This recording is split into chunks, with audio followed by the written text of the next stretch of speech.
আসসালামু আলাইকুম। মাত্র ৩ ঘন্টায় কলকাতা। হ্যাঁ, শুনতে অবাক লাগলেও আজকের ভিডিওতে আমি শেয়ার করব আমরা কিভাবে ভারতের ভিসা পেলাম আর আমাদের এই যাত্রার মূল উদ্দেশ্য চেন্নাই চিকিৎসা। এই ট্রাভেলের মধ্যে থাকছে ঢাকা থেকে ট্রেনে বেনাপোল যাওয়া, বর্ডার ক্রসের অভিজ্ঞতা, কলকাতায় পৌঁছানো এবং রাতের হোটেল, কলকাতা শহর ঘুরে দেখানো, নিউ মার্কেট, স্থানীয় শপিং, খাবার সবকিছু। এবং কলকাতা থেকে এয়ার ইন্ডিয়া ফ্লাইটে সরাসরি চেন্নাই পৌঁছানোর পুরো প্রসেস। যারা ইউরোপের এম্বাসি ফেস করবেন অথবা যারা চিকিৎসার জন্য ভারতে যেতে চান কিংবা শুধু ট্রাভেল প্ল্যান করছেন, তাদের জন্য এই ভিডিওতে থাকবে অনেক হেল্পফুল ইনফরমেশন। তাহলে চলুন শুরু করি ঢাকা থেকে কলকাতা হয়ে চেন্নাই পর্যন্ত এই যাত্রা।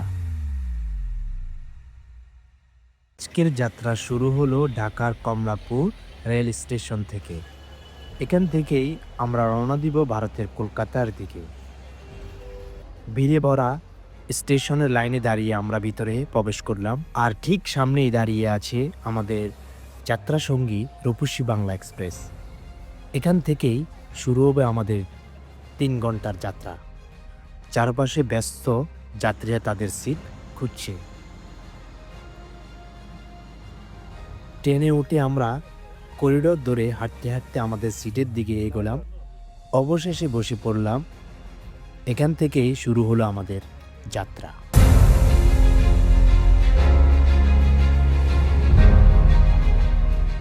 ট্রেনের সিটগুলো বেশ আরামদায়ক। এক পাশে ৩ জন, অন্য পাশে ২ জন বসার ব্যবস্থা। আর ট্রেনটি একদম পরিষ্কার পরিচ্ছন্ন। ট্রেনের বাথরুমটিও অনেক সুন্দর, দেখে নিন।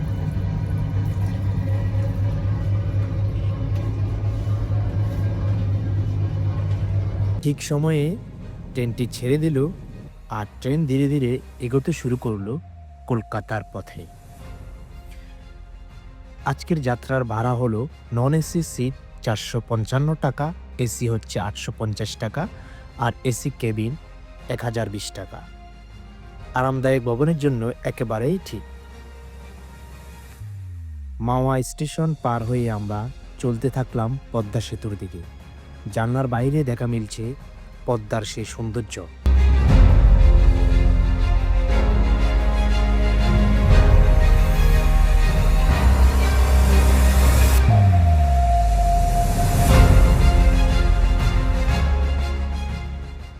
এরপর ট্রেন থামলো প্রথম ভাঙ্গা রেলওয়ে জংশনে।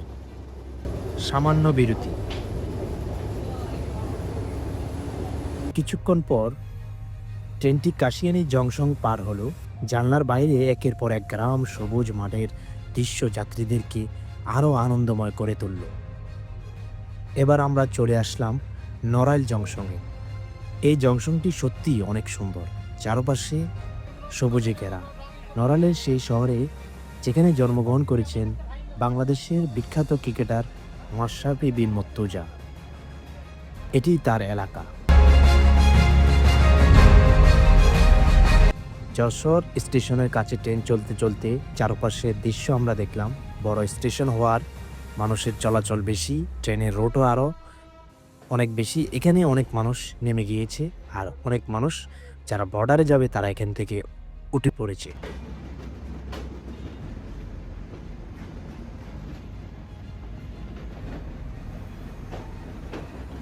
বেনাপোল স্টেশনে ট্রেন থামলো ঠিক সময়ে। আমরা নামলাম এবং সরাসরি অটো ধরে সীমান্তর দিকে এগোলাম।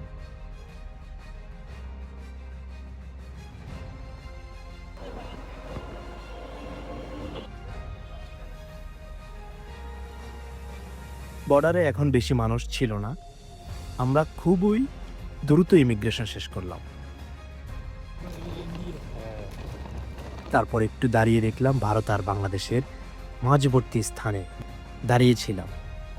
সীমান্ত পার হওয়ার পর আমরা সরাসরি ভারতের নতুন ইমিগ্রেশন দিকে এগোলাম। ভারতের নতুন ইমিগ্রেশন খুব সুন্দরভাবে সম্পূর্ণ হলো। ইমিগ্রেশন শেষ হওয়ার পর ভারতের এই জায়গায় আমরা টাকা ভাঙাতে গেলাম। এখান থেকে আমরা টাকার রেট পেয়েছি ৭০ করে। ডলার রেট আরও বেশি, ৯০-র মতো। টাকা ভাঙার সময় লক্ষ্য করলাম কিছু দালাল মানুষকে বিভ্রান্ত করার চেষ্টা করছে। কেউ বলছে মেডিকেল ফর্ম করতে হবে, কেউ অন্যান্য কিছু করতে হবে, তাই অনুমোদিত কাউন্টারে টাকা ভাঙাই নিরাপদ।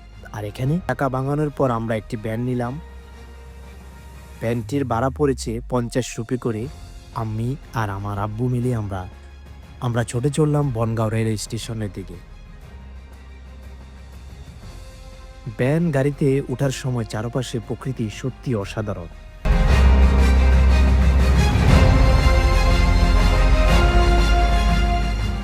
এবার আমি আপনাদেরকে বলবো কিভাবে আপনারা ভারতের ভিসা করবেন। যারা ইউরোপের এম্বাসি ফেস করবেন তারা অবশ্যই তাদের বাসার মধ্যে বয়স্ক বা অসুস্থ কারো যদি পাসপোর্ট থাকে তাকে দিয়ে আপনারা মেডিকেল ভিসা করুন। অবশ্যই 100% ভিসা পাবেন। এছাড়া বর্তমানে সময়ে ভারতের ভিসা দিচ্ছে না। বাংলাদেশের পরিস্থিতির কারণে ভারতের ভিসা বন্ধ। তাই আপনারা এই মাধ্যমটি ফলো করতে পারেন। অল্প টাকায় আপনারা ভিসা পেয়ে যাবেন। বনগাঁও রেলওয়ে স্টেশনে পৌঁছে আমরা 20 টাকা করে টিকিট কেটে ট্রেনে উঠে পড়লাম। ট্রেনটি অনেকক্ষণ এখানে দাঁড়িয়ে ছিল। এখন ট্রেনটি ছেড়ে দিল।